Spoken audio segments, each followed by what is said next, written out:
و اینمیجا رارم بند کرده دیگه، ما زورم ندارم که بگویم مدیجا پس شو. السلام علیکم.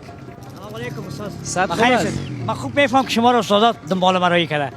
شما مجبور به ایش دیگه من استاد کردی. فهمید یعنی رفیقاسی من استاد هم نمیکردی. تا این اندازه براتون عرض کنم. قربانت. میرمایسی بفرمایید ما خط هستیم. ما پیشتر از امیجا درست قرار داریم. میرمایسی هر سوالی داریم ما جواب دیستیم. خلاصی مطلب. قربانت نام چی است؟ نام میر آقای سالنگ است. دیگه از راهنمایی شما مشرف شیم. تشکر یک جان ممنون از قدردانیتان. دیگه بدر مشکلی که در بین جریان برای نوکرتان بگین تا جایی که ما یعنی زورم برسه که تا همکاری میکنم. قربانت تو نوکر ما نیستی، تو بالارم هستی. دیگه چی گپ بفرمایید. بخیر باشی.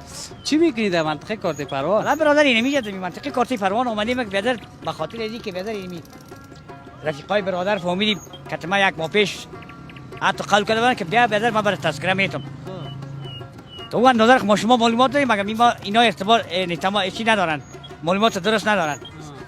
همین یک ماه ما تیر شده میخوایم که اینا پس درخواستی بتون به خاطر این تذکره خود که این تذکره مدرسه بیای دیگه اینا ببینیم که در همین رفیقای برادر فهمیدی که تمام کاری میکنه نمیکنه دیگه خدا جان داشت نیکی به تیشانه. خب حالا دیگه تو منظور ما همی بود فعلا. چند سال هستی؟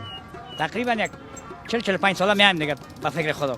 خب حالا تذکره نداشتی تا بالا؟ تذکره ندارم. از وقتی که می رژیم تغییر خورده ما با تشویش شدم. ما گفتم باید تذکره نو بگیرم دیگه. ببینیم خاطر ما خود در جریان قرار داریم که متاسفانه شما رفیقا دوزداشتنی. خب خانه کجاست؟ خانه دیگه سابق نمیگه بود. حالا از اینجا کوچ کردیم رفتیم دو خانه دو کو خانه گرفتیم. اینجا خانه ما دولتی بود، اونجا چپا شد دیگه. ما پشت از خانه ما دیگه نگشتیم، خانه ما دولتی بود به اصطلاح در جلوی امی اینمی فامیلیا بود دیگه.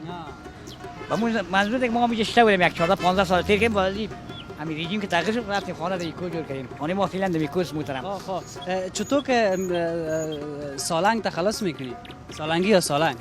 با منظوری که من یک وقت جهادی بودم در اونجا کل مردم که تماس نزدیک داشت، فامیلا همگی نزدیک بود، با قریه نزدیک بود که هر کدامش شش برخاست نزدیک داشتم.